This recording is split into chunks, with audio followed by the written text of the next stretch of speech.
is SECON, New Jersey 2025. We're here in the wonderful state of New Jersey, and the rain has finally stopped. Thank you so much to King University for hosting us here for this amazing conference, SECON 2025. Did you know that we sold out at 350 attendees in person, and all 350 are here? Amazing. This is Alex Velez, and I'm here with the wonderful Yolanda Baker, or Yoli as I like to call her. Welcome, Yoli. Thank you very much, Alex. It's a pleasure to be here. I enjoy the cybersecurity community. That's why I continue to come. Of course. Now, Yolanda, tell us a little bit more about yourself. I know that you had a vast career in cybersecurity. So I started in the administration IT, and from there continued until IT auditor and cybersecurity auditor at last. Always had my side interests such as yoga, so no matter where I worked, happened to have the opportunity to experience that and facilitate that. And that's what I'm doing here today. Wonderful. And thank you so much for talking about that. And then a great thing to think about with cybersecurity is that with a job as tough as that can be, it's really hard on the mental fatigue. I know for certain, I speak from experience, that the burnout is real. So that's actually how we ended up talking about it, because you told me about the wonders of yoga and how you found that after a very long career in cybersecurity that there was a benefit in yoga that healed you from the inside out. Tell me a little bit more about that. Well, which maybe it's a question for your audience and yourself. What do you want to do when you grow up, right? And 20 years ago, I was exposed to a class of yoga after work. And corporate is very, very stressful on many levels because of cadence, because of industry, whichever.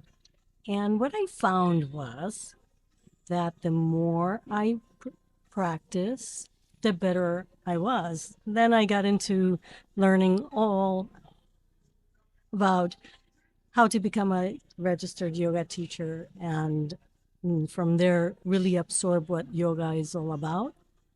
And most definitely, I see and can see the difference in not just physique, but in mental and the coordination of your vagus nerve to the fight and flight versus your parasympathetic nerve, which is the rest and relaxation, and how that really helps you be balanced.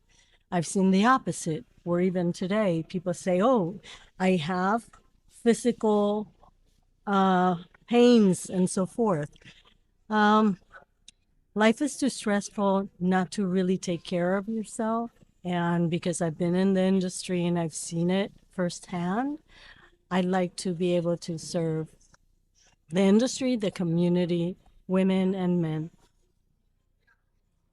That's really wonderful, and I really couldn't agree more about the stress on the parasympathetic nervous system, especially, when giving your history of working in very critical roles like the SOC and audit and GRC. I can only imagine the stress you were carrying on your shoulders.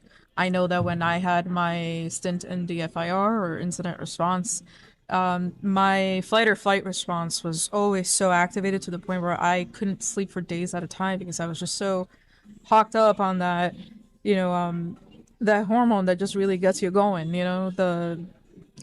the adrenaline and the cortisol. And I found it difficult to sleep and whatnot. And, if you're not sleeping, you can't do your job well because you can't learn. And it just becomes this vicious, self-fulfilling prophecy almost. So I think you told me once that you discovered yoga by a corporate event, if I remember correctly. Tell us that story.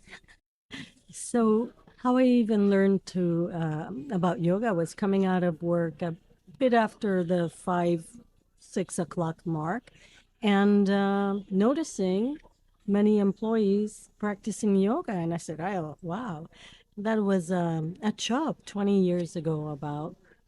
And I said, that's how I met my first yoga teacher, which I had the opportunity to speak with her 3 weeks ago, and that was amazing. 20 years. She still remembered me. I've kept in touch. Um, from each of my yoga teachers, I've learned different techniques, and having had the opportunity to see how yoga is beneficial in a team building within a corporation, because there's the camaraderie among the yogis and so forth, and becomes a support system as well. That I would recommend any corporation that wants to have employees 5 days a week, that they shouldn't, online the well-being of their employees, and they should bring wellness to the office as well. Yeah, I definitely think that would make RTO a little bit more palatable. Yeah, because at least that way I would have something to look forward to, to be able to connect with my teammates and more importantly connect with like my inner self, just to keep that peace. That way, I could become a more effective employee. Yeah, well, an effective employee, but as well as a human being, you're exchanging energy. So, aside that humanity that you bring, and you might help somebody else, and then also, uh, teams advance when there's this kind of energy and respect and collective, and that's part of what yoga does. Yoga is more than just the exercises. There, yoga has limbs that are moral ethic, nutrition, and concentration, and breathing, prana, and total immersion with your own one core. And people might have the opportunity to expand their actual understanding of what yoga is, and how essentially it is one of the best practices that you can bring to a corporate workplace. So, meditation, for example, which is easy to do and incorporate chair yoga. So, chair yoga combined with meditation is one of the things that can be done even during the middle of the day, and actually will provide more efficient use, more efficient use of your concentration, your memory. Your irritability will go down, and you will be a more centered person in your workplace. I couldn't agree more. And then, did you know that we also have a ton of students here who are all aspiring to become cybersecurity professionals? With these days, with how turbulent everything has been, I know that stress is high and the students are feeling the stress as well. Do you feel like yoga can help with that level of stress that even the students today are facing with an unstable job market? Oh, absolutely. Even before they're looking at a job, having this type of transition, and that is pretty hardcore, right? They're becoming more grown up. At 23 years old, our prefrontal lobe is supposed to be completely grown. Yeah, developed from what I heard. So think about it. There's a lot of the stresses that are outside of their sphere of control. And how would yoga help? Well, it will provide them a certain type of knowing your core, because of eventually that is what your poses are. It will give them a calmness that also can help them, I would say, take things as they are, as they flow up and down. And I know it sounds wishy-washy, but when you don't let all of the different disagreements and all of the different aspects of life that are negative affect you and harm you, then you're able to advance to the next level. Well said, and I think that's a very important quality for the students who are listening to really grasp, which is, when everything around you is on fire, you definitely want to be able to make sure you can find your center, because then that way you'll be able to find an extinguisher and be able to just like put out all the fires around you. Because once you're zen, that woos, you're good. Everything else is good. And it was really inspiring to see somebody who's been such a foundational member in everything that we're doing now come back and now be a sponsor. So tell me more about what drove you to become a sponsor of this wonderful event, SECON New Jersey 2025. So, not a commercial sponsor like all of your different cybersecurity sponsors that are great, uh, but I wanted to be one of part of the community and perhaps even inspire that this type of conference and chapters include the wellness of the individual versus all of the different type of tremendous stresses that the industry has. It's very important to be ahead of cybersecurity, not only against individual, but state agents, hackers, etc., right? Because it's not just a crime, but it can be a geopolitical mess, right? Depending on what level and who are those that are in the cyber roles. But no matter what, any of the roles from GRC risk management all the way through SOC, through IR, incident response, any of these. And at the level that you start, the stress is even maximum. And people think that only the CISOs and the CTOs and the CIOs have the maximum stresses. It's also the teams that are supported. It's the stock analyst team, analyst and his team or her team that go without sleep, rest, water, and whichever, right? And then, well, why do I want to bring this? Because I want to bring awareness about the importance of the human being in the aspect of the cyber defense and cyber attack dance, if you will. I want to bring the importance of the responsibility of companies, organizations, and the well being of their teams. Wow, that's quite I know, sweet, the right? goal, and it's sweet and it's inspiring, and honestly I get it, because in the end of the day there's this saying that, referencing the OSI model, that layer 8 is actually people.